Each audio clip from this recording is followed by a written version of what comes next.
This presentation is about why an early start leads to long-term gains across a child's life. Many people do ask me, so why is early child development important? And the answer really is that it's a determining influence on subsequent life chances and health. That's a commonplace. People have said things like that throughout history, but we understand it much better now than once upon a time we did. This PowerPoint that I'm showing you now shows you some of the special developmental features of the early part of human life. What you can see is a variety of early competencies being listed on this slide, showing you what happens in the early years before kids reach school age and what happens in the early years of schooling. It shows that early on in life there is a peak in the brain sensitivity for developing visual skills, hearing skills, emotional control, language, numbers, and peer skills.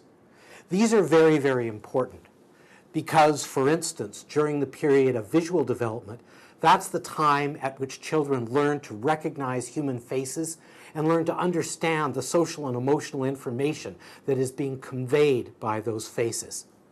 In terms of an emotional control, this is the time at which children start to learn impulse control and how to focus on the people around them and to not do things that throw people off or create disorder or disarray in their lives.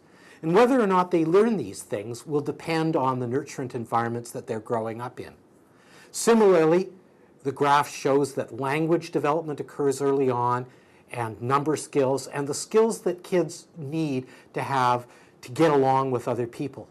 In other words, what happens in the early years is very, very important as a foundation for whether or not kids reach school age ready for school in terms of their social and emotional development, in terms of their physical development, and of course, in terms of their language and cognitive development. If you look forward in the life course, what you see is that the experiences that children have early on in life end up influencing important outcomes throughout the rest of their lives. For instance, in teenage, it influences their chances of school success or failure, the chances of teen pregnancy or early criminality. As life goes on, the early years influence things like their chances of being obese, whether or not they might have high blood pressure, or whether or not they might be depressed or have other major mental health problems. As life goes on into middle age, early years actually influence the chances that they might have early heart disease or diabetes.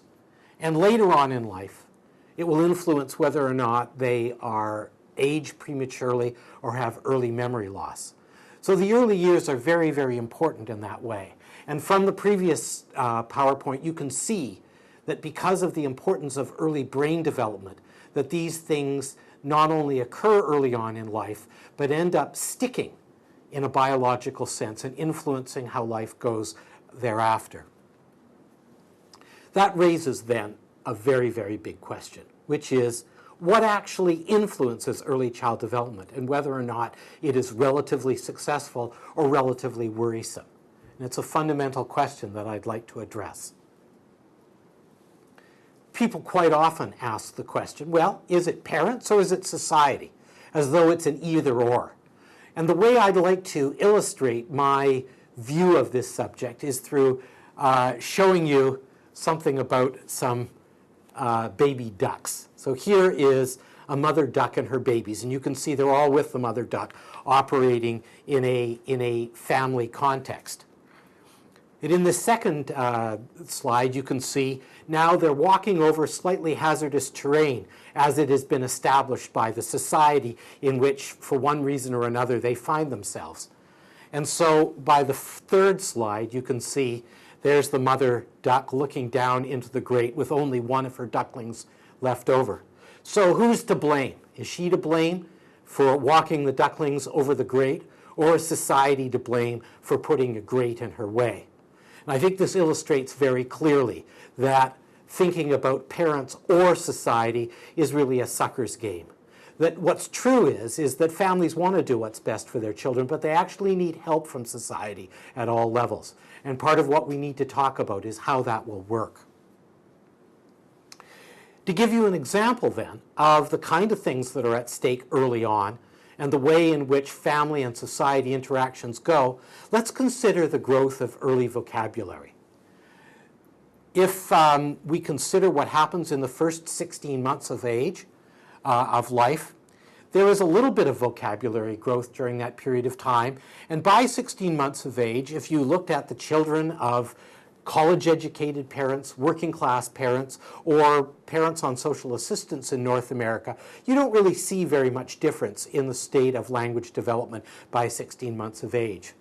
However, as you go forward in time to 24 months of age, and forward in time beyond that to 36 months of age or 3 years of age, you start to see large differences on average between the vocabulary skills of children from social assistance families, from working class families, and from college educated families.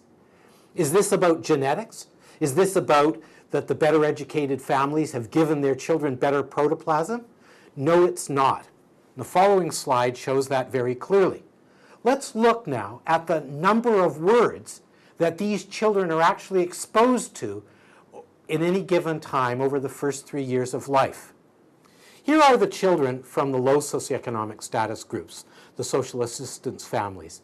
And for them, on average, over the first 36 months of age, they will be exposed to about 10 million words that they will hear during the course of their daily lives. For the children from the middle socioeconomic group, they will hear between 20 and 25 million words. So in other words, they will hear a lot more language spoken to them during those early years. And finally, for the upper socioeconomic group, they will be exposed to between 30 and 40 million words during the first 3 years of their lives. In other words, the difference in the children's vocabulary development early on in life has got to do with the richness of the language environment that they are exposed to. So the experience of language early on in life varies from one group in society to another. And so it's got nothing to do with whether or not you hand your kids good genes or bad genes. What it's got to do with is whether or not they have a rich and a responsive language environment that they grow up in. In other words, the answer is that early child development depends on the experiences that children have in the environments where they grow and spend their early years.